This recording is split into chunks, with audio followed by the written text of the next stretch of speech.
اعوذ باللہ من الشیطان الرجیم بسم اللہ الرحمن الرحیم الحمد للہ رب العالمین والصلاة والسلام علی اشرف الانبیاء والمرسلین وخاتم النبیین ابی القاسم المصطفى محمد اللہم صل علی محمد وآل محمد وعجل فرجهم وعلى آلہ الطیبین الطاہرین المعصومین واللعن الدائم على أعدائهم أجمعين من الآن إلى قيام يوم الدين أما بعد فقد قال الله تبارك وتعالى في قرآنه المجيد وهو أصدق الصادقين وقوله الحق أعوذ بالله من الشيطان الرجيم بسم الله الرحمن الرحيم يا أيها الذين آمنوا اتقوا الله وكونوا مع الصادقين ایک درود بھیجتے محمد و آل محمد پر اللہم صلی علی محمد و آل محمد وعجل فرجہم. کیونکہ یہ ایام امام علی علیہ السلام سے متعلق ہے، کل کی مجلس میں امام علی علیہ السلام سے متعلق کچھ باتیں بیان کی تھی. آج بھی کچھ خصوصیتیں امام علیہ السلام کی بیان کرنا چاہیں گے. امام علیہ السلام انسان کامل ہے، اور انسان کامل عادل بھی ہوا کرتا ہے، اور اس لیے ہم دیکھتے ہیں کہ امام علیہ السلام کی زندگی میں عدالت ایک بہت بڑا رول پلے کر رہی ہے، اور امام علیہ السلام عدالت کے مجسمہ ہیں. یعنی عدالت، امام علیہ السلام کو اگر کوئی دیکھتا تھا تو دیکھتا تھا کہ عدالت ہے جو اس پوری کائنات پر حاکم ہے. یعنی جہاں جہاں بھی امام علیہ السلام کی حکومت ہے وہاں پر عدالت ہے. اس لیے بھی جب امام علیہ السلام کی حکومت میں معاویہ کے کچھ گنڈے آتے ہیں اور آ کر اس یہودی عورت کے پیر سے وہ پائل لے کر جب چلے جاتے ہیں، خلخال لے کر چلے جاتے ہیں، تو جب یہ خبر امام علیہ السلام کو ملتی ہے تو امام علیہ السلام کہتے ہیں کہ اگر اس خبر کو سن کر کوئی مسلمان کی موت بھی ہو جائے، یعنی اس غم میں کہ ایک کسی انسان پر ظلم ہوا ہے، یہ اس ظلم کی خبر کو سن کر کسی کی موت بھی ہو جائے تو یعنی تعجب نہ کرنا. دیکھیے یعنی عدالت کتنی اوج پر اور کتنی پیک پر ہے کہ اگر اسلامی حکومت اس دنیا میں قائم ہو جائے تو ہم لوگ دیکھیں گے کہ کتنا امن و سکون اور اطمینان اس دنیا میں لوگوں کو ملے گا. بس لازم اور ضروری ہے کہ جتنی بھی حکومتیں ہیں اس دنیا میں، بھلے آج جو حکومتیں ہیں وہ اس طرح نہیں ہے جس طرح خداوند متعال چاہتا ہے، لیکن انہیں چاہیے کہ اپنے آپ کو عدالت سے نزدیک کرے. کیونکہ آج ہم دیکھتے ہیں کہ دنیا میں ظلم ہو رہا ہے، سب اپنے نفس اور اپنے فائدے کے لیے دوسروں پر ظلم کر رہے ہیں، کہ یہ ظلم کرنا واقعاً انہیں بہت بڑے انجام تک پہنچائے گا کہ جن کا انہیں تصور بھی نہیں ہے. اور یہ یاد رکھے، سارے ظالمین اس بات کو یاد رکھے کہ عنقریب وہ اپنا انجام ضرور دیکھیں گے. ایک شخص ہے جس کا نام ہے نجاشی.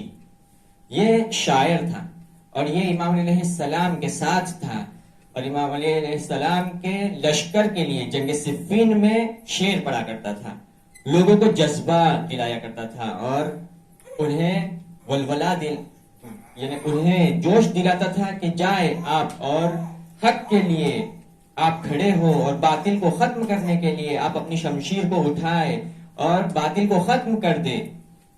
جنگ صفین میں سب دیکھتے ہیں کہ یہ جب شعر پڑھتا تھا تو لوگ کس طرح جوش کے ساتھ جایا کرتے تھے اور معاویہ کے لشکر سے کس طرح سے جنگ کیا کرتے تھے. لیکن ایک مرتبہ یہی نجاشی ہے کہ ماہ مبارک رمضان ہے، اور ماہ مبارک رمضان میں یہ نجاشی شراب پیتا ہے.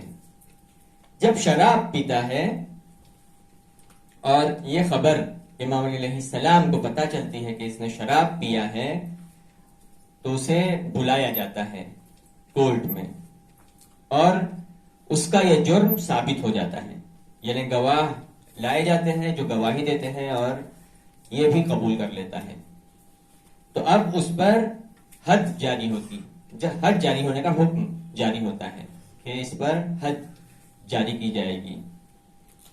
جیسے اگزامپل یہ نا 30 لیشز اسے لگیں گے. تو اب جس دن اس پر حد جاری ہونے والی ہوتی ہے، اس سے پہلے اس کے فرینڈز، اس کے دوست اور اس کے رشتہ دار آتے ہیں امام علی علیہ السلام کے پاس اور آ کر کہتے ہیں یا علی یہ بہت بڑا شاعر ہے اور یہ ہماری صفوں میں سے ہے، اگر ہم اس پر حد جاری کریں گے تو کوئی ممکن ہے کہ یہ ہماری صفوں کو چھوڑ دے گا اور معاویہ کے صفوں میں جا کر یعنی مل جائے گا.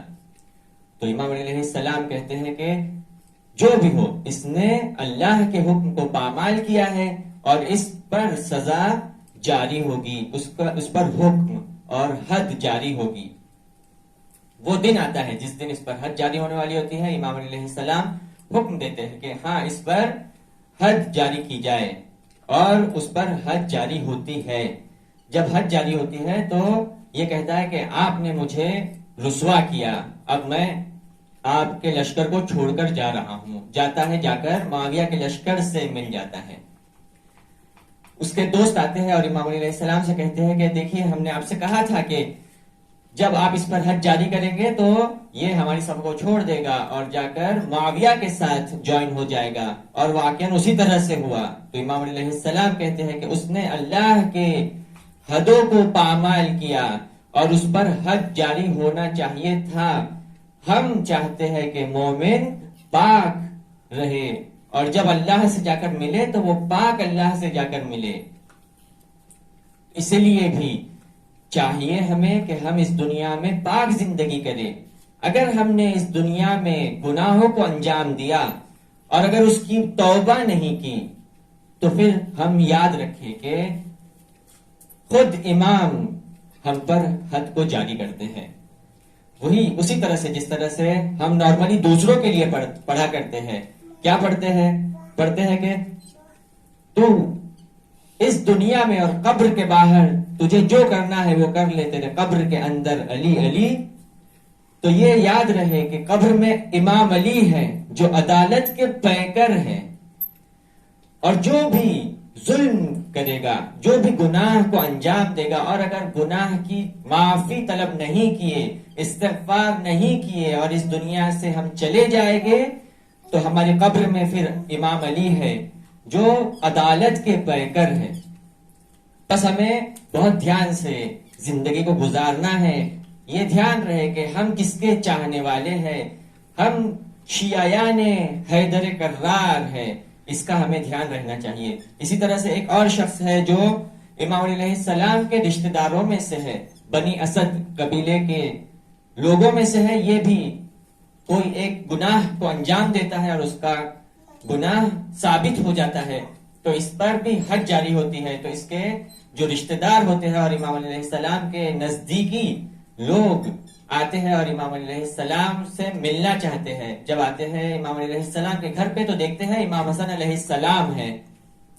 تو امام حسن علیہ السلام سے ریکویسٹ کرتے ہیں کہ آپ جائیں اور امام علیہ السلام سے کہے کہ اس فلان شخص پر حد کو جاری نہ کرے، کیونکہ امام حسن علیہ السلام امام علیہ السلام کو بہت بہتر طریقے سے جانتے تھے. تو امام حسن علیہ السلام کہتے ہیں کہ میں کیوں جاؤں، آپ بھی تو ان کے رشتہ داروں میں سے ہی ہو، جائے آپ جا کر امام علیہ السلام سے ریکویسٹ کریں.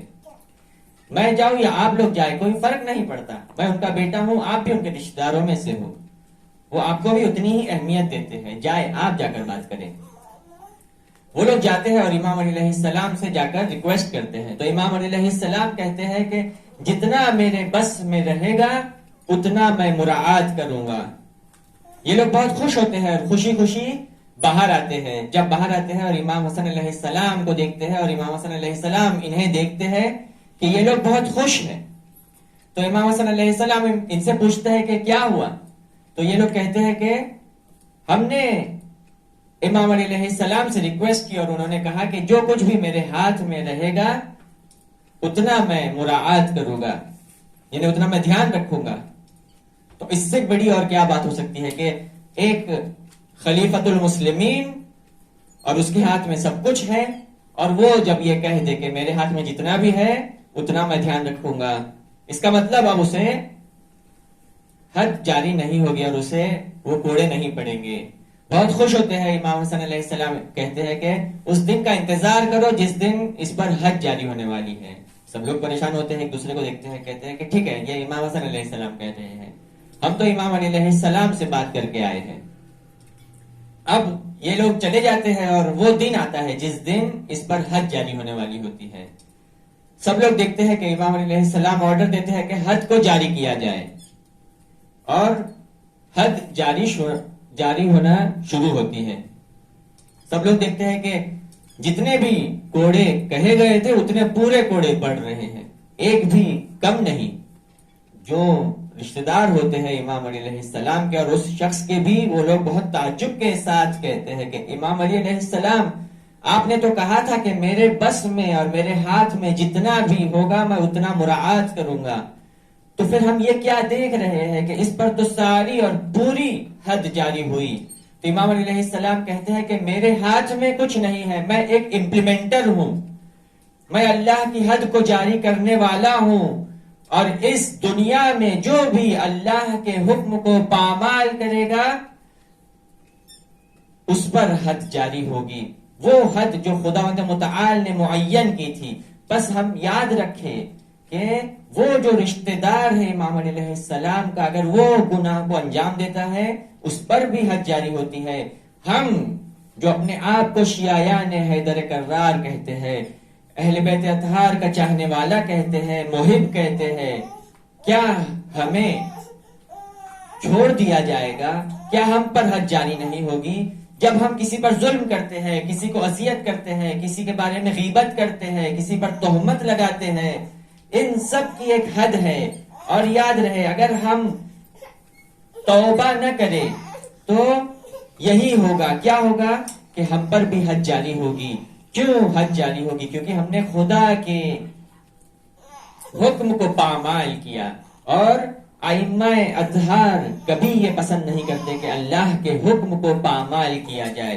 بس یاد رہے اور دھیان رہے اور اپنے نفس کو پریکٹس کروائے ان 30 دنوں میں، کہ جس میں سے 2/3 ماہ مبارک رمضان گزر چکا، 20 دن گزر چکے ہیں، اور اب صرف 10 دن ہے۔ 10 دن میں اپنے نفس کو اس طرح سے پریکٹس کروائے کہ ہماری زبان سے کسی کی غیبت نہ ہو، ہماری زبان سے کسی پر تہمت نہ لگے، کسی کا دل نہ دکھے۔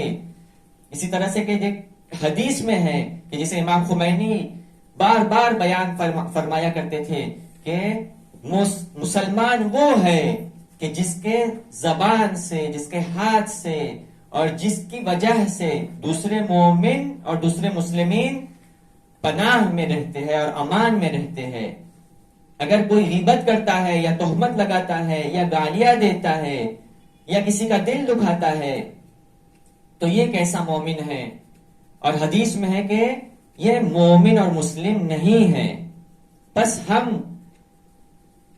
کوشش کریں اس ماہ مبارک رمضان میں کہ اپنے نفس کو اس طرح سے پریکٹس کروائے کہ ہمارے زبان سے غیبت، تہمت، گالیاں اور دوسروں کو آزار و اذیت نہ پہنچے۔ بہت امپورٹنٹ دن گزر رہے ہیں کہ یہ آج کی شب دوسری بڑی شب قدر ہے، کہ جس کے لیے ہم چاہتے ہیں کہ کچھ پوائنٹس کو بیان کریں، جس میں سب سے پہلا پوائنٹ یہ ہے کہ اس بڑی شب قدر میں اسپریچول اور معنوی آمادگی کے ساتھ انسان شب قدر کے اعمال کو انجام دے۔ پورے سال ہر لمحہ انسان اللہ کو مد نظر رکھے اور اپنے معنوی لیول کو ہائی رکھے۔ جو پورے سال یہ کوشش کرے گا اور اپنے معنوی لیول کو ہمیشہ ہائی رکھے گا، اسے توفیق ملتی ہے کہ وہ لیلۃ القدر کو درک کر سکے، وہ لیلۃ القدر کو سمجھ سکے۔ اسی طرح سے جس طرح سے کہا گیا ہے کہ لا یمسہ الا المطہرون، کہ قرآن کو صرف وہ لوگ ٹچ کر سکتے ہیں جو پاک رہتے ہیں، طاہر رہتے ہیں، وہ اسے ٹچ کر سکتے ہیں۔ اسی طرح سے کیونکہ کہا گیا ہے روایتوں میں کہ شب قدر کو وہ درک کر سکتا ہے جو بی بی فاطمہ زہرا سلام اللہ علیہا کو درک کر سکتا ہے۔ کون ہے جو بی بی فاطمہ کو درک کر سکتا ہے؟ وہ جو پاک و طاہر رہے گا، وہ جو خود کو گناہوں سے دور رکھے گا۔ بس سال بھر اپنے آپ کو گناہوں سے دور رکھے تاکہ ہم لیلۃ القدر کو درک کر سکے۔ دوسرا امپورٹنٹ پوائنٹ کہ شب قدر کے ہر لمحے کو غنیمت جانے، اس کا ہر لمحہ، اس کا ہر سیکنڈ بہت امپورٹنٹ ہے۔ ہر لمحے کو یوز کرے کمال تک پہنچنے کے لیے، قرب اللہ کو حاصل کرنے کے لیے۔ کہ 11ویں امام حسن عسکری علیہ السلام ایک صلوات بھیجتے محمد وآل محمد پر، اللہم صل علی محمد وآل محمد وعجل فرجہم۔ ایک حدیث میں فرماتے ہیں کہ خداوند متعال سے ملاقات کرنے کا ایک راستہ ہے، اور وہ راستہ یہ ہے کہ ہم رات کے اندھیرے میں عبادت کریں۔ اور یہ رات کے اندھیرے میں عبادت کرنے کا ایک مصداق جو ہے وہ لیلۃ القدر ہے، کہ ہم رات بھر جگتے ہیں اور رات بھر عبادت میں گزارتے ہیں، اللہ سے راز و نیاز کرتے ہیں، اللہ سے باتیں کرتے ہیں، اپنے دل کی باتوں کو بیان فرماتے ہیں۔ اور یہی وہ راتیں ہیں جس میں مومن اپنے آپ کو مضبوط بناتا ہے۔ کیسے مضبوط بناتا ہے؟ کیونکہ وہ خود کو خدا سے کنیکٹ کر لیتا ہے، خود سے خدا کو منسلک کر لیتا ہے، اس سے وہ جڑ جاتا ہے۔ جو بھی خدا سے جڑ جائے وہ بے نہایت سے، انفائنائٹ سے کنیکٹ ہو جاتا ہے۔ انفائنائٹ ہر تصورات سے، ہر لحاظ سے، یعنی انفائنائٹ علم کے لحاظ سے، انفائنائٹ طاقت و قوت کے لحاظ سے، انفائنائٹ علم کے لحاظ سے، ہر لحاظ سے وہ انفائنائٹ سے کنیکٹڈ ہے۔ اب وہ کسی سے نہیں ڈرتا، اب وہ دشمن سے نہیں ڈرتا، دشمن کی فوجوں سے نہیں ڈرتا، کتنی ہی فوج کیوں نہ ہو، تنہا کھڑا رہتا ہے اور لڑتا ہے ان سے۔ یعنی دیکھیے بہت عجیب ہے کہ عراق کا جو ایک کردستان ایریا تھا، وہاں پر داعش پہنچ گئے تھے، اور بس ہارڈلی 24 آورز یا 18 آورز بچے ہوئے تھے کہ ان پر تسلط پا لے، یعنی کردستان ریجن کو وہ لوگ اپنے قبضے میں اور کنٹرول میں لے لے۔ تو وہاں کا جو بڑا تھا بازرگان، یہ فون کرتا ہے، کسے فون کرتا ہے؟ ٹرکی کو فون کرتا ہے کہ ہماری تم مدد کرو۔ تو ٹرکی جواب دیتا ہے کہ نہیں، اتنا سخت مرحلے میں آپ لوگ ہو، ہم تمہاری کوئی مدد نہیں کر سکتے۔ اب تو یقین ہے کہ وہ داعش تمہیں اپنے کنٹرول میں لے لے گا۔ یہ فون کرتا ہے امریکہ کو۔ امریکہ کہتا ہے کہ کیسی بات کر رہے ہو، ٹائم نہیں ہے کہ ہم تمہاری مدد کر سکے، یا ہمارے امکانات اور ہمارے جو فیسلٹیز ہیں ہم وہاں تک پہنچائے اور وہاں پر مشن کو انجام دے۔ اصلاً تم بھول جاؤ کہ اب تم بچ سکتے ہو۔ یہ بھی بہت پریشان ہے، کیا کرے کیا نہ کرے۔ یہ فون کرتا ہے قدس فورس کو اور بات کرتا ہے حاج قاسم سلیمانی سے، اور حاج قاسم سلیمانی کہتے ہیں کہ کل صبح تک، یعنی اونلی 6 آورز، تم لوگ انہیں رکا کر رکھو، اور کل صبح ہم وہاں پہنچیں گے، اور پھر بعد کی سچویشن ہمارے ہاتھ میں۔ اور سارے لوگ دیکھتے ہیں اور پوری دنیا دیکھتی ہے کہ کیسا ایک بندہ جو خداوند متعال کو اپنا معبود اور اللہ اور حقیقی معبود جانتا ہے، یہ اس زمین پر اترتا ہے اور پوری داعش کو وہاں سے دور کر دیتا ہے۔ دیکھیے سپر پاور جسے دنیا کہتی ہے، اور بہت سے لوگوں کے ذہنوں میں یہ ہے کہ امریکہ کو کون ہرا سکتا ہے، وہ جب منع کر دے کہ ہم تمہاری مدد نہیں کر سکتے، لیکن ایک بندہ جو اللہ پر یقین رکھتا ہے اور اللہ کو واقعاً خدا جانتا ہے اور اس کی قدرت سے وہ کنیکٹڈ ہے، تو اب یہ جب آتا ہے تو اس کی برکت دیکھیے اور اس کی طاقت اور قدرت کو دیکھیے کہ جیسے ہی وہ اس سرزمین پر اترتا ہے تو داعش کے پیر لڑکھڑا جاتے ہیں۔ یہ کیا ہے؟ اس پر غور کریں، اس شب قدر میں ان باتوں پر غور کریں۔ کیوں ہم ڈر رہے ہیں دشمن سے؟ نہ ڈرے دشمن سے، دشمن کچھ نہیں کر سکتا ہے۔ اور خود قرآن مجید نے صریحاً یہ کہا ہے کہ ڈرے نہیں، لا تخف ولا تحزن انتم الاعلون ان کنتم مؤمنین، کہ تم ڈرے نہیں، تم تھکے نہیں، تم بیٹھ نہ جائے۔ کیوں؟ کیونکہ تم مومن ہو، ایمان لائے ہو خداوند متعال پر۔ اور اس شب قدر میں خداوند متعال سے چاہے اور امام علیہ السلام سے توسل کرے کہ ہمیں بھی ایمان کی روشنی عطا فرمائے، کہ جس کے اندر ایمان کی روشنی ہوتی ہے وہ کبھی دشمن کے سامنے گھٹنے نہیں ٹیکتا، وہ کھڑے رہتا ہے۔ کس طرح سے کھڑے رہتا ہے؟ کأنہم بنیان مرصوص، سیسا پلائی ہوئی دیوار کی طرح کھڑا رہتا ہے۔ اور ہمیں اپنے کو اس طرح سے بنانا ہے ان شب قدر میں۔ بس اللہ سے ہمیں کنیکٹ ہونا ہے، اللہ کی طاقت اور قدرت سے کنیکٹ ہونا ہے، کسی سے ڈرنا نہیں ہے۔ خداوند متعال قرآن میں صریحاً فرما رہا ہے کہ دین اسلام غالب آ کر رہے گا۔ وَلَوْ كَرِهَ الْمُشْرِكُونَ وَلَوْ كَرِهَ الْكَافِرُونَ، چاہے کافروں کو برا لگے، چاہے مشرکوں کو برا لگے۔ یاد رکھیں کہ نہ صرف انڈیا میں، نہ صرف دوسری جگہوں پر، پوری ورلڈ پر دین اسلام حاکم ہو کر رہے گا، حکومت اسلامی قائم ہو کر رہے گی۔ ہم سب پر یہ ریسپانسبلٹی ہے، اور سارے ائمہ اطہار نے ہمیں یہ سمجھا کر گئے ہیں کہ ہمیں خدا پر یقین رکھنا ہے۔ جب اس شب قدر میں ہم وارد ہو رہے ہیں تو کس طرح سے وارد ہو؟ اس آیہ قرآن کو ہم سب نے پڑھا ہے کہ یا ایھا الناس انتم الفقراء الی اللہ واللہ هو الغنی الحمید۔ اے لوگو، یعنی سارے لوگوں سے خداوند متعال خطاب فرما رہا ہے، نہ کہ صرف مسلمانوں سے، نہ کہ صرف مومنوں سے، نہ کہ متقیوں سے، نہیں، بلکہ یا ایھا الناس، پورے لوگوں سے، آدم سے لے کر آخری انسان جو اس دنیا میں آنے والا ہے، سب سے خطاب فرما رہا ہے خداوند متعال، یا ایھا الناس انتم الفقراء الی اللہ، تم سب کے سب اللہ کے در کے فقیر ہو۔ اور جب خدا یہ بات کہہ رہا ہے تو ہم کون ہیں، اور کیوں ہم خود کو کچھ سمجھ کے جاتے ہیں؟ کیوں ہم یہ سمجھتے ہیں کہ ہم بہت بڑے ہیں، ہمارے پاس تو بہت پیسہ ہے، ہمارے پاس تو بہت قدرت ہے، ہمارے پاس تو بہت طاقت ہے؟ یہ کیوں ہم سمجھتے ہیں اس طرح سے؟ بلکہ جب خدا کی بارگاہ میں جائے تو فقیر بن کے جائے۔ جو جتنا فقیر بن کے جائے گا وہ اس بارگاہ میں اتنا ہی اپنے ظرف کو بڑھاتا ہے کہ وہاں سے اتنی فضائل کو لے۔ اس لیے بھی رسول خدا سے یہ نقل ہے کہ رسول خدا فرماتے ہیں کہ الفقر فخری، میں فقیر ہوں، اس کا مجھے فخر ہے، لیکن میں فقر اور غریب اور فقیر کس کا فقیر ہوں؟ خداوند متعال کا، کسی اور کے در کا فقیر نہیں ہوں۔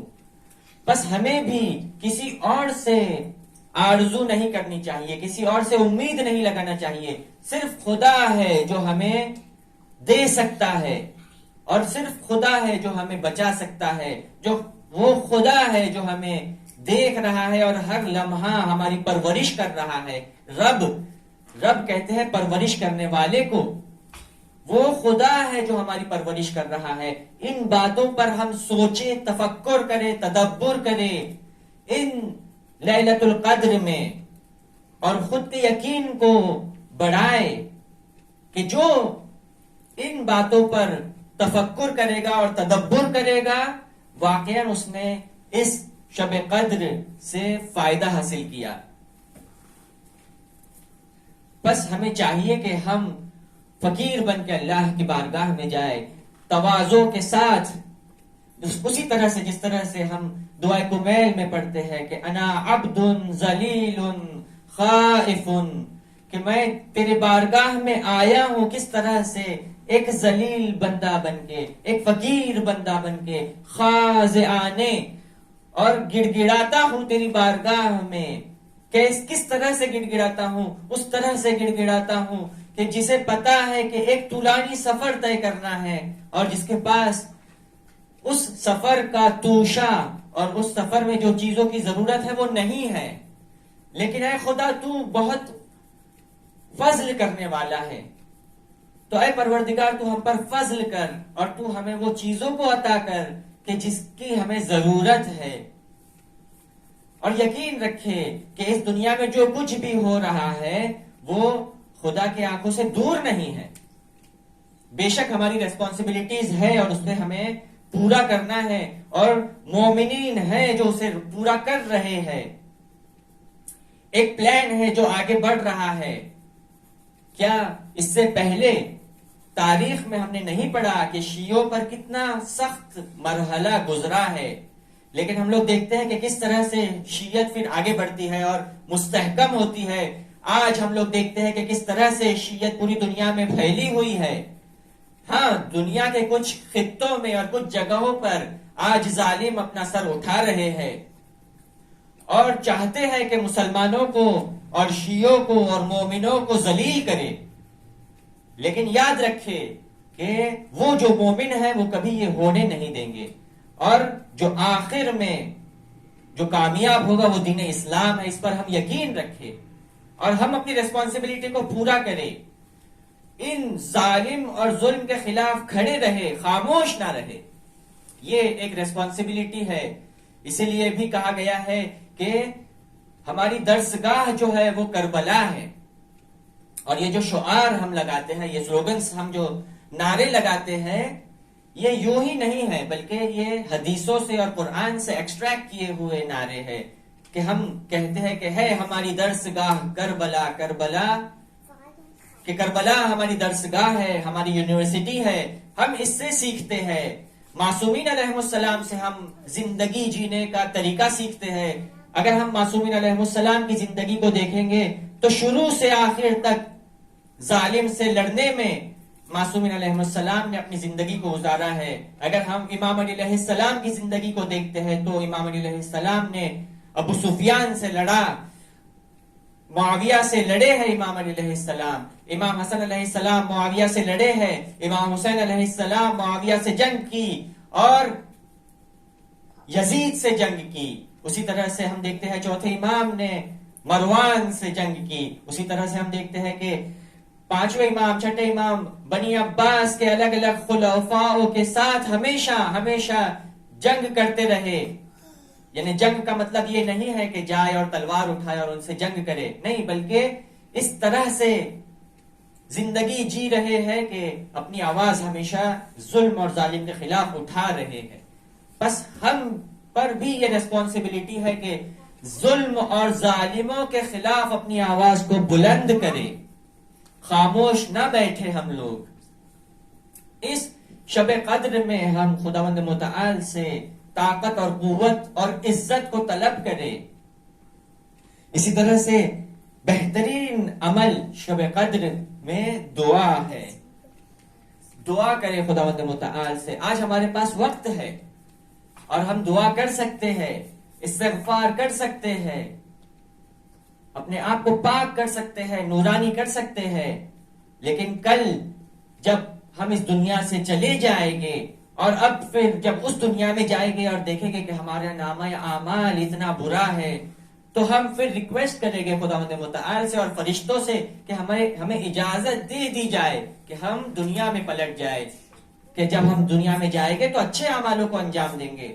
تو وہاں سے ریپلائی آئے گا کہ کلا، ہرگز دنیا میں نہیں پلٹ سکتے ہو، اور تم یہ جو کہہ رہے ہو وہ یہ صرف ایک حرف ہے اور تم صرف باتیں کر رہے ہو۔ تم جب دنیا میں تھے اور تمہیں چانس دیا گیا تھا اور تمہارے پاس موقع تھا تو تم نے کیوں اس موقع سے فائدہ حاصل نہیں کیا اور کیوں اپنے آپ کو اس دنیا میں ڈبا کر رکھا؟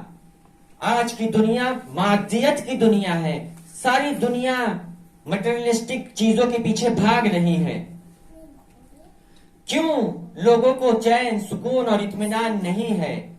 آج کیوں لوگ دنیا کے پیچھے دوڑے چلے جا رہے ہیں اور ایک کمپٹیشن ہے کہ کس کے پاس زیادہ فیسلٹیز رہے؟ دکھا رہے ہیں کہ میرے پاس تو بڑا ٹی وی ہے، میرے پاس تو بہت بڑا گھر ہے، میرے پاس بہت اچھا صوفہ ہے، میرے پاس بہت اچھی گاڑی ہے، ایک دوسرے میں کمپٹیشن ہے. ایک خاتون جاتی ہے اپنا گولڈ کا نیکلیس دکھاتی ہے اپنی دوسری خاتون کو اور اس سے کہتی ہے کہ دیکھو میرا گولڈ کا نیکلیس تم سے بہتر ہے، میرے پاس جو چوڑیاں ہیں گولڈ کی وہ تم سے بہتر ہے. اب وہ بھی جاتی ہے دوسرے دن اور وہ اس سے بہتر لے کر آتی ہے. ایک کمپٹیشن ہے اور اس کمپٹیشن میں کسی کو سکون اور چین نہیں ہے. بس انسان کو سکون اور چین اگر حاصل کرنا ہے تو کس میں وہ حاصل کرے گا؟ کہ خداوند متعال فرماتا ہے کہ الا بذکر اللہ تطمئن القلوب، کہ اللہ کے ذکر میں لوگوں کے دلوں کو اطمینان ملتا ہے. اور اسی طرح سے خداوند متعال قرآن مجید میں فرماتا ہے کہ جو بھی میرے ذکر سے دوری کرے گا، من اعرض عن ذکری فلہ معیشۃ ضنکا، اس کے لیے اس کی زندگی تنگ ہو جائے گی. اللہ کا ذکر یعنی یہ نہیں ہے کہ ہم بیٹھے اور اللہ اکبر اللہ اکبر اللہ اکبر اللہ اکبر اللہ اکبر کہے، سبحان اللہ سبحان اللہ سبحان اللہ سبحان اللہ کہے، دعائے کمیل پڑھے، دعائے توسل پڑھے، دعائے ندبہ پڑھے. یہ بھی ذکر ہے، لیکن ذکر اسے کہا جاتا ہے کہ جب ہم اپنی زندگی کو گزارے وہ خداوند متعال کے احکام کے مطابق ہو. خداوند متعال نے کہا ہے کہ تم کسی کا دل نہ دکھاؤ، میں اپنی زندگی میں کسی کا دل نہ دکھاؤں. اس نے کہا ہے اپنے سے بڑوں کا احترام کرو، میں اپنے سے بڑوں کا احترام کروں. اس نے کہا ہے اپنے سے چھوٹوں پر شفقت اور مہربانی کرے، ہم بھی اپنی زندگی میں شفقت کرے اور مہربانی سے پیش آئے. وہ جو ہم سے چھوٹے ہیں ان کے ساتھ جب بھی کوئی اعمال کو انجام دے پہلے یہ سوچے کہ کیا خدا اس عمل سے راضی ہے یا نہیں راضی. اسے کہا جاتا ہے ذکر، اسے کہا جاتا ہے ذکر. اور جو اس طرح کا ذکر کرتا ہے اسے وہ مقامات حاصل ہوتے ہیں، اسے اسم اعظم دیا جاتا ہے. یوں ہی کسی کو اسم اعظم نہیں مل جاتا. خداوند متعال کا جامع اسم جو ہے وہ اللہ ہے. یعنی جتنی بھی صفاتیں ہیں خداوند متعال کی، کہ نارملی ہم لوگ یہ سنتے ہیں کہ 99 صفاتیں ہیں اللہ کی، 99 نام ہے اللہ کے، اور سب سے جامع نام اللہ ہے. اللہ، اس سے بڑا کوئی اسم اعظم ہے؟ لیکن ہم لوگ دیکھتے ہیں کہ ہم اللہ یا اللہ میری یہ دعا کو قبول کر دے، ہم اسم اعظم اپنی زبان پر جاری کرتے ہیں اور اپنی دعاؤں کو مانگتے ہیں، لیکن پھر بھی ہماری دعا قبول نہیں ہوتی. کیوں قبول نہیں ہو رہی ہے؟ کیونکہ ہم اس کا ذکر نہیں کر رہے، یعنی ہم اس کے احکام کی پابندی نہیں کر رہے ہیں. بس ہمیں چاہیے کہ ہم اپنے نفس کو اس ماہ مبارک رمضان میں پریکٹس کرائے کہ ہم اللہ کا ذکر کر سکے، یعنی اس کے احکام کو فالو کر سکے، اس احکام کی پابندی کر سکے جس احکام کی پابندی کرنے کی وجہ سے انسان اس دنیا میں اور آخرت میں دونوں جگہ پر کامیاب رہے گا. صرف یہ نہیں ہے کہ آخرت میں کامیاب ہوگا اور دنیا میں وہ نقصان میں رہے گا، نہیں، اس طرح سے نہیں ہے، بلکہ دنیا میں بھی کامیاب ہے اور آخرت میں بھی کامیاب ہے. آئے ایک سوال کرے کہ کیا معصومین علیہ السلام اس دنیا میں کامیاب تھے یا نہیں تھے؟ یعنی امام حسین علیہ السلام اس دنیا میں کامیاب تھے یا نہیں تھے؟ آئے ہم لوگ پوچھتے ہیں، اپنے آپ سے پوچھیں ہم یہ کہ کیا امام حسین علیہ السلام اس دنیا میں کامیاب تھے یا نہیں؟ کہ امام حسین علیہ السلام کو آخرت میں بہت بڑا درجہ ملنے والا ہے تو وہ آخرت میں کامیاب ہے، یہ مسلم. لیکن کیا وہ اس دنیا میں بھی کامیاب تھے؟ اسے اگر ہمیں دیکھنا ہے تو آج ہم دیکھیں کہ کس کا نام ہے جو عزت کے ساتھ لیا جاتا ہے. کیا امام حسین علیہ السلام کا نام ہے جو عزت کے ساتھ لیا جاتا ہے، یا وہ جو امام حسین علیہ السلام کے دشمن تھے، وہ جو ظالم ہے وہ یاد رکھے کہ اس کا نام کبھی عزت کے ساتھ نہیں لیا جائے گا. اور وہ جو مظلوم ہے لیکن اللہ کے ساتھ ہے، اللہ اس کے ساتھ ہے، وہ جو اللہ کو چاہتا ہے اور اللہ اسے چاہتا ہے، یہ لوگ ہیں جو باقی رہنے والے ہیں، یہ لوگ ہیں جو کامیاب ہیں، یہ لوگ ہیں جنہیں عزت ملی ہے، یہ لوگ ہیں جو ہمیشہ کامیاب رہنے والے ہیں. اس دنیا میں بھی یہ کامیاب ہے اور آخرت میں بھی یہ کامیاب ہے. اس دنیا میں اگر سر بلندی کے ساتھ زندگی جینا ہے تو ہمیں اہل بیت اطہار نے بتایا ہے کہ تم ہمیشہ ظالموں کے خلاف کھڑے رہو، اپنی آواز کو بلند کرنا، کہیں یہ نہ ہو کہ ہم خاموش رہ جائیں اور ظالم ہم پر مسلط ہو جائے۔ اسی لیے بھی ہمیشہ معصومین علیہ السلام نے کہا کہ العلم سلطان، علم سلطان ہے، من وجد سالا، یعنی جس نے اسے پا لیا اس نے دوسروں پر حکومت کی، من لم یجد ہو سیلا علیہ، کہ جس نے اسے نہیں پایا تو وہ جس نے اسے پایا ہے وہ اس پر اب حکومت کریں گے۔ تو وہ جو مومن ہے اور اپنے آپ کو اہل بیت اطہار کا ماننے والا، شیعہ اور چاہنے والا اور محب کہتا ہے اور ادعا کرتا ہے اور دعویٰ کرتا ہے کہ ہم اہل بیت اطہار کے چاہنے والے ہیں، اس کے لیے لازم اور ضروری ہے کہ وہ علم حاصل کرے، علم کو حاصل کرے۔ ایک بہت بڑی ریسپانسبلٹی آج سارے مومنین کی یہ ہے، پوری دنیا میں اور جہاں جہاں بھی مومنین ہیں ان کی یہ ریسپانسبلٹی ہے، جو اپنے آپ کو حزب اللہ میں سے جانتے ہیں، جو یہ سمجھتے ہیں کہ ہاں واقعاً حزب اللہ ایک چیز ہے اور ایک لشکر ہے امام زمانہ کا، اور جو بھی اپنے آپ کو منتظر امام زمانہ جانتے ہیں اور مانتے ہیں، ان کے لیے لازم اور ضروری ہے کہ وہ علم کو حاصل کرے۔ یہ بڑی بڑی سیریز جو آج ویسٹ بنا رہا ہے اور جو نیٹ فلکس پر ڈالی جاتی ہے اور کہا جاتا ہے کہ یہ اتنی جذاب ہوتی ہے اور ہم تو اسے دیکھتے ہیں تو اسے دیکھتے رہ جاتے ہیں اور ہم اسے نہیں چھوڑ سکتے، تو ان لوگوں کو چاہیے کہ یہ جو وقت اس میں ڈال رہے ہیں یہ اپنے امام زمانے کے امام کی نصرت کے لیے اس وقت کو لگائے اور علم کو حاصل کرے اور اپنے دین کی پشت کو مضبوط کرے، اپنے دین کے پرچم کو اٹھانے والوں میں سے ہو جائے۔ یہ نہ کہے کہ یہ سیریز تو اتنی جذاب ہوتی ہے، تم لوگ بھی جائے اور اس طرح کی سیریز تم لوگ بھی بنائیں، نہیں، بلکہ خداوند متعال معصومین علیہ السلام کے ذریعے سے ہمیں کچھ پیغامات دے رہا ہے۔ وہ پیغام یہ ہے کہ دشمن اپنا چال چلتا ہے، مکروا ومکر اللہ، دشمن اپنی چال چلتا ہے، خداوند متعال بھی اپنی چال چلتا ہے، واللہ خیر الماکرین، اور یہ یاد رکھے کہ اللہ بہترین مکر کرنے والا ہے، اللہ بہترین پلان کرنے والا ہے، اللہ بہترین دبیر مدبر ہے۔ وہ لذت جو یہ سیریز دیکھنے میں ملتی ہے، اگر ایک مومن ان دعاؤں کو پڑھے جو امام سجاد علیہ السلام سے ہے، کہ جو خمسہ عشر کے نام سے مشہور ہے، یعنی خمسہ عشر یعنی 15 مناجاتیں، یہ 15 مناجاتوں کا ترجمہ پڑھے، ہم صرف کچھ وقت نکالے، رات میں ہارڈلی 10 منٹ لگتے ہیں ایک مناجات پڑھنے کے لیے، ان مناجات کا مطالعہ کرے، اس کا ترجمہ پڑھے اور دیکھیے کہ چوتھے امام کیا کہہ رہے ہیں۔ کہتے ہیں کہ ساری لذتیں جو اس دنیا میں رکھی ہے، ساری لذتیں آج جو ہمیں پتا ہے اور آج جو ہمیں نہیں بھی پتا ہے اور جو فیوچر میں آنے والی ہے، ساری لذتیں اس دنیا کی وہ ہیچ اور پوچھ ہے اور زیرو ہے اس کے سامنے کہ جو اللہ سے بات کرنے میں وہ لذت ہے۔ بس اللہ سے بات کرنے کی عادت کرے اور یہ بہانے نہ لائے کہ ہمارے پاس تو وہ چیزیں نہیں ہیں جو ویسٹ کے پاس ہے، ویسٹ کے پاس کچھ نہیں ہے، اس پر یقین رکھے۔ آج ویسٹ سرگردان ہے، پریشان ہے، حیران ہے، اور اتنی پرابلمز ہے ویسٹ میں کہ آج ہم لوگ تصور نہیں کر سکتے۔ آج ویسٹ میں دیکھیے کہ جو سب سے مالدار لوگوں میں سے ایک مالدار ہے بل گیٹس، اپنی زندگی گزارنے کے بعد، اتنی بڑی زندگی گزارنے کے بعد اپنی وائف کو ڈیورس دے دیتا ہے۔ کیوں اسے سکون اور چین نہیں مل رہا، اور کیوں یہ اپنی وائف کو ڈیورس دے رہا ہے؟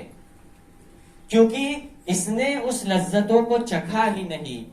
یہ جو لذتیں ہم دنیا میں دیکھتے ہیں یہ لذت کاذب ہے، جھوٹی لذتیں کہا جاتا ہے جسے۔ ان لذتوں کے پیچھے نہ جائے عزیزان، جو واقعی لذت ہے وہ اللہ سے راز و نیاز کرنے میں لذت ملتی ہے، اور معصومین علیہ السلام کی بارگاہ میں جا کر ان پر اشک بہا کر اور ان کی بارگاہ میں ایک چیز کو طلب کرنا اور اس کے بدلے میں جب وہ ایک چیز کو عطا کرتے ہیں، اب وہ جو لذت انسان کو ملتی ہے وہ اب یعنی انسان اسے تصور نہیں کر سکتا، وہ تصور سے باہر ہے۔ جب شیخ انصاری سے پوچھا گیا کہ آپ کو جب بھی وقت ملتا ہے تو آپ نماز میں لگ جاتے ہو، آپ کو نماز میں ایسی کیا لذت ملتی ہے کہ جو تم کسی چیز میں نہیں پاتے؟ تو وہ کہتے ہیں کہ اگر میں تم سے کہوں گا حلوہ حلوہ حلوہ، کیا تمہارا منہ میٹھا ہو جائے گا؟ تو آگے والا کہتا ہے کہ نہیں، میرا منہ تو میٹھا نہیں ہوگا۔ تو وہ کہتے ہیں کہ تمہارا منہ میٹھا کیسے ہوگا؟ تو وہ کہتا ہے کہ مجھے حلوہ کھانا پڑے گا تب میرا منہ میٹھا ہوگا۔ تو وہ کہتے ہیں کہ بالکل صحیح کہا تم نے، تمہیں بھی اللہ سے راز و نیاز کی لذت کو چکھنا پڑے گا۔ جب تم اس لذت کو چکھو گے تو اب تمہارے سامنے جتنی بھی لذتیں لائی جائے وہ تمہارے لیے کوئی ویلیو نہیں رکھتی ہے۔ اسی طرح سے جب گرمی کا مہینہ تھا اور گرمی اپنی شدید پر تھی، شدت سے گرمی تپ رہی تھی، ایسے سچویشن میں آیت اللہ شیخ انصاری اور ان کے یعنی ابھی ہم حضور ذہن نہیں ہے، ہو سکتا ہے کوئی ایک دوسرے عالم دین ہو، لیکن ہم ابھی شیخ انصاری کو کنسیڈر کر کے آگے چلتے ہیں کہ شیخ انصاری اپنے ساتھیوں کے ساتھ زیر زمین میں بیٹھے ہوئے تھے، سارے لوگ اور دوسرے طلاب بھی وہاں پر بیٹھے ہوئے تھے۔ کیونکہ زیر زمین میں کیوں تھے؟ کیونکہ اتنی گرمی زیادہ تھی، تاکہ زیر زمین میں جایا کرتے تھے تاکہ وہاں پہ تھوڑی ٹھنڈک ہو جائے۔ تو اب ایسی سچویشن میں، وہ زمانے میں کولر اور یہ ساری چیزیں نہیں تھے، تو اب وہاں پر جب یہ لوگ بیٹھے ہوئے ہیں تو اس میں سے ایک دوست ان کا کہتا ہے کہ ایک فوٹو نکالتا ہے اپنے پاکٹ سے اور کہتا ہے کہ یہ ایک ہیروئن کا فوٹو ہے، ایک ایکٹریس کا فوٹو ہے، کیا تم واقعا تم سے کہا جائے کہ اس کے ساتھ کچھ لمحے اپنے گزار لو، یہ تمہارے لیے زیادہ اہمیت رکھتے ہیں یا ایک لمحہ امام علیہ السلام کو دیکھنا؟ سارے لوگ اس ایکٹریس کا فوٹو دیکھتے ہیں اور کوئی کچھ کہتا ہے، کوئی کچھ کمنٹ کرتا ہے۔ اب یہ جو فوٹو ہے وہ ایک دوسرے کے ہاتھ میں گھومتے جا رہی ہے۔ اب جب وہ آیت اللہ شیخ انصاری کے پاس یا وہ جو عالم دین تھے ان کے پاس جب یہ پہنچتی ہے تو وہ اسے اپنے ہاتھ میں لینا قبول نہیں کرتے، رونے لگتے ہیں اور وہاں سے چلے جاتے ہیں اٹھ کے۔ سب لوگ پریشان ہو جاتے ہیں کہ یہ کیوں رونے لگے اور کیوں یہاں سے اٹھ کے چلے گئے۔ جاتے ہیں اور زار زار گریا کرتے ہیں اور کہتے ہیں کہ یا علی، یہ کیسے ممکن ہے کہ پوری دنیا کے لوگ تمہیں دیکھنا ترک کر دے، یعنی تمہیں دیکھنے کا جو آپشن ہے اسے چھوڑ دے اور دوسری چیزوں کو دیکھ لے، دوسری چیزوں کو دیکھنا گوارا کر دے، یہ کیسے ممکن ہو سکتا ہے؟ یہ ممکن نہیں ہے، اور رونے لگتے ہیں۔ دیکھیے کتنی محبت ہے اہل بیت اطہار سے اور امام علی علیہ السلام سے، کہ جب پھر وہ خواب میں جاتے ہیں یعنی سوتے ہیں تو پھر دیکھتے ہیں کہ امام علی علیہ السلام آتے ہیں ان کے خواب میں اور ان سے کہتے ہیں کہ اے شیخ انصاری یا وہ جو عالم دین تھے وہ، کہ تم کتنے خوش نصیب ہو کہ تم نے ہمیں اس دنیا میں بھی پا لیا اور آخرت میں بھی ہمیں پا لیا۔ اور وہ عالم دین اتنا خوش ہوتے ہیں اور وہ آتے ہیں، جب جاگتے ہیں اور آتے ہیں ان دوستوں کے درمیان اور آ کر کہتے ہیں کہ تم وہ فوٹو دیکھ رہے تھے، کیا تمہیں وہ ملی؟ کہ تم نے اسے نہیں پایا، لیکن میں جو یہاں سے ہوتا ہوا چلا گیا، میں نے امام علیہ السلام کو اس دنیا میں بھی پایا اور آخرت میں بھی پایا۔ بس اپنی محبت کو اہل بیت اطہار سے شدید کرے اور اللہ سے چاہے کہ اس شب قدر میں ہمیں اور ہماری ذریت کو محبت اہل بیت کا تحفہ عطا کرے، کہ یہ محبت بہت عظیم اور قیمتی ہے، یہ ایسے ہی لوگوں کو نہیں ملتی، یہ بہت کم لوگوں کو دی جاتی ہے۔ اپنے دلوں کو اور اپنے وجود کو اہل بیت اطہار کی محبت سے منور کرے، اپنے دل کو اللہ کا حرم بنائے، اللہ کا گھر بنائے، اپنے دل کو معصومین علیہ السلام کا گھر بنائے، کہ روایتوں میں پایا جاتا ہے کہ وہ جو اہل بیت اطہار کا غم اپنے دل میں رکھتا ہے اور عاشور کے دن امام حسین علیہ السلام کے لیے غمگین رہتا ہے، 21 ماہ رمضان کو امام علیہ السلام کے غم میں غمگین رہتا ہے، اس کا دل نہیں بلکہ اس کے گھر، اس کا دل امام حسین علیہ السلام کا وہ قبہ یعنی قبر اور وہ گنبد کہیں اور نہیں بلکہ مومن کے دل میں ہے۔ امام علیہ السلام کی قبر مومن کے دل میں ہوتی ہے۔ اپنے دل کو امام علیہ السلام کی قبر کی جگہ بنائیں، اس کو اتنا بلندی پر لے کر جائے، اس دل کو اس دنیا کی محبت کے پیچھے نہ بھاگنے دے، اس مادی اور اس تباہ ہو جانے والی دنیا کے پیچھے نہ بھاگے، بلکہ اس معصومین علیہ السلام کے ساتھ جائے جو کامیاب اس دنیا سے گئے اور آخرت میں بھی کامیاب ہونے والے ہیں اور ہے، اس پر یقین رکھے۔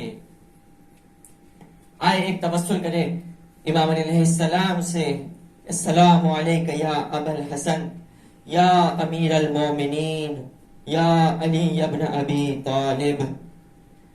آج کا دن کتنا سخت دن اور آج کی رات کتنی سخت رات ہے کہ آج ہم سب نے اپنے بابا کو اور اپنے باپ کو اپنے ہاتھ سے کھو دیا۔ کہ روایتوں میں ملتا ہے کہ رسول خدا نے فرمایا کہ انا و علی ابوا هذه الامہ، میں اور علی اس امت کے باپ ہے۔ ہاں عزیزو، آج پوری امت مسلمہ غمگین ہے، سب نے اپنے باپ کو آج اپنے ہاتھوں سے کھو دیا۔ ہاں عزیزو، آج کی رات بی بی فاطمہ کے بچوں پر کتنی سخت گزری ہے اور علی کے بچوں پر کتنی سخت گزری ہے۔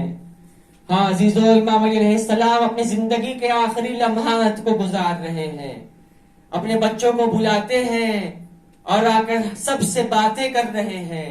کبھی بی بی زینب سے کچھ باتیں کرتے ہیں، بی بی زینب کے شانوں کا بوسہ لیتے ہیں۔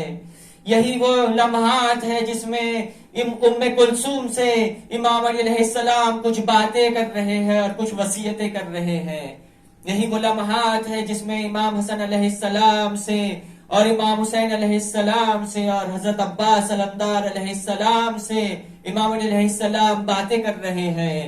عجب نہیں کہ امام علی علیہ السلام نے حضرت عباس سے کہا ہو کہ میرے بیٹا، جب تک تیرے بازو سالم ہے تب تک امام حسین پر کوئی آنکھ بھی نہ اٹھا پائے، اور ہاں بیٹا، جب تک تیرے ہاتھ سالم ہے تب تک کوئی بھی میری بیٹی بی بی زینب کے چادر کی طرف آنکھ نہ اٹھا پائے۔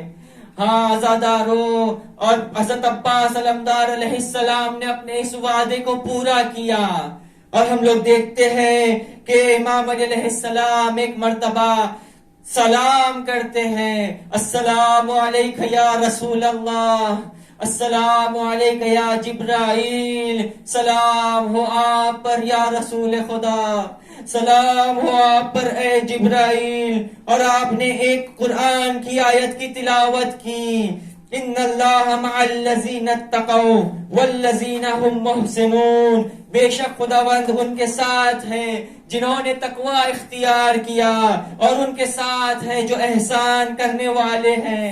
ایک مرتبہ سب نے دیکھا کہ امام علی علیہ السلام خاموش ہو گئے، گھر میں کوہرام برپا ہو گیا، واہ محمدہ واہ علیہ کی آواز بلند ہونے لگی، پروردگارا یہ کیسا گھرانہ ہے، یہ کیسا گھر ہے کہ جس میں جتنی لاشیں اٹھتی ہیں وہ رات کے اندھیرے میں اٹھائی گئی۔ بی بی فاطمہ کی لاش رات کے اندھیرے میں اٹھائی گئی۔ ہاں عزیزو، امام علی علیہ السلام نے بھی وصیت کی کہ میرے لاشیں کو، میرے بدن کو رات کے اندھیرے میں اٹھانا۔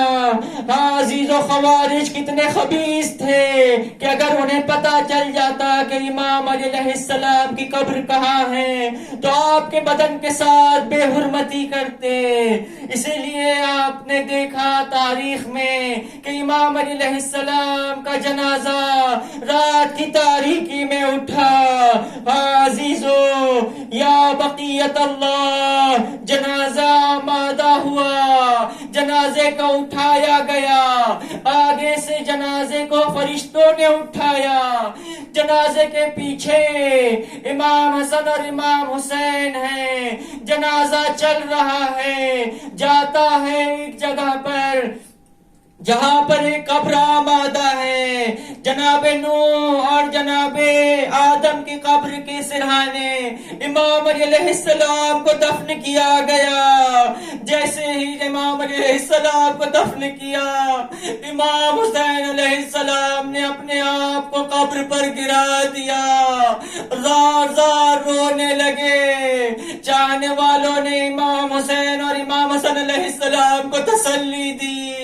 لیکن عزیزو، کربلا کتنا سخت مرحلہ تھا اہل بیت اطہار پر کہ 11 محرم تھی. یہ لٹا ہوا قافلہ کربلا سے کوفہ کے لیے روانہ ہوا.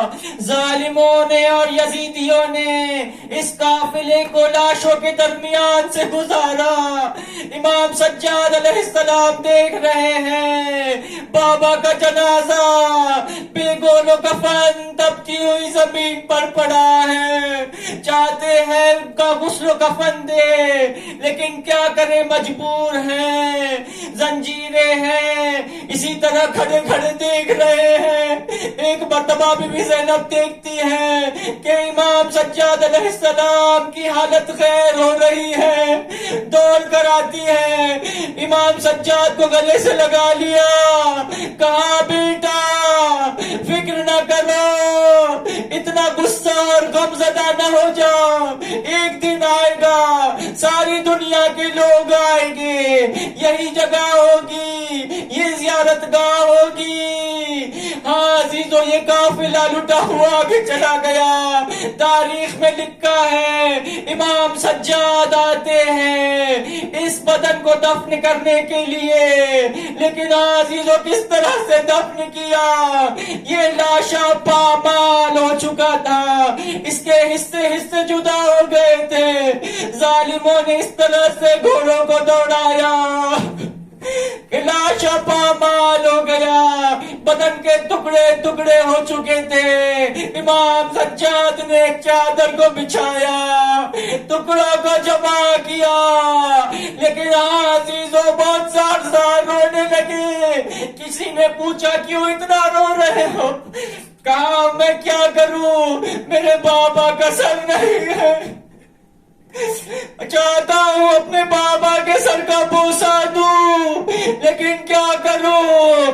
امام رضا علیہ السلام کہتے ہیں امام سجاد نے امام حسین علیہ السلام کی کٹی ہوئی گردن کی رگوں پر اپنے لبوں کو رکھ دیا اور روتے ہوئے کہا میں کبھی نہیں بھول سکتا کہ آپ کو پیاسا اس دنیا سے شہید کیا گیا.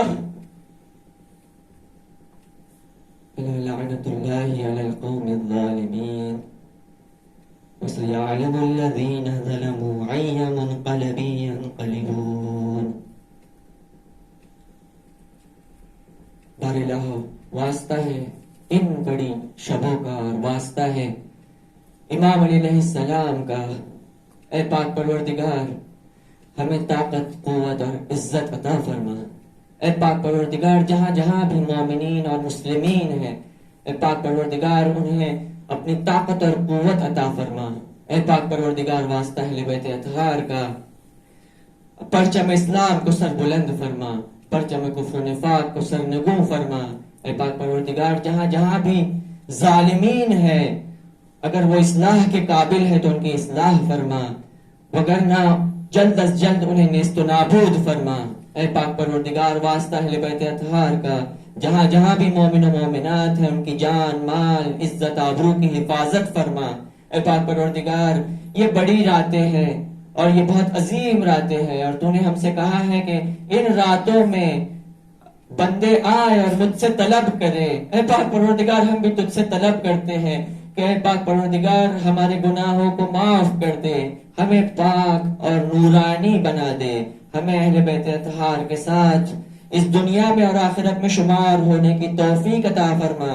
اے پاک پروردگار امام زمانہ کا ظہور جلد از جلد فرما، ان کے ناصروں میں ہمارا شمار فرما۔ وصلی اللہ علی محمد وآلہ الطاہرین۔ ایک مرتبہ سورہ حمد اور 3 مرتبہ سورہ توحید کی تلاوت فرما کر کل مومنین والمومنات، خصوصاً امام خمینی اور تمام علماء دین کے روح کو ایصال کر دیں۔ بسم اللہ الرحمن الرحیم، الحمد للہ رب العالمین، الرحمن الرحیم